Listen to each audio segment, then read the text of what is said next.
നമ്മൾ പുറത്തൊക്കെ പോയിട്ട് വിശന്ന് വരുമ്പോൾ ഇങ്ങനെ ഒരു ഊണ് കിട്ടിയാൽ എങ്ങനെ ഉണ്ടായിരിക്കും. അതിന് വേണ്ടി വീട്ടിലുണ്ടായിരുന്ന ചീര കട്ട് ചെയ്ത് അത് തോരനുണ്ടാക്കിയ തോരനാണ്.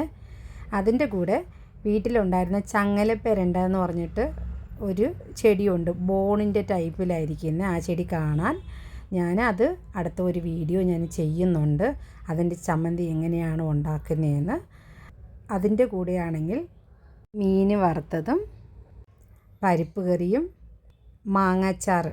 മാങ്ങാച്ചാറുമായിട്ട് ഒരു പിടി പിടിച്ചാൽ എങ്ങനെ ഉണ്ടായിരിക്കും. നിങ്ങളിതേപോലെ കഴിച്ച് നോക്കിയിട്ട് നിങ്ങൾ പറയണേ. വിശന്നിരിക്കുമ്പോൾ ഇതൊക്കെ ഒന്ന് കഴിക്കുമ്പോഴേ ഒന്നൊന്നര ടേസ്റ്റായിരിക്കും കേട്ടോ.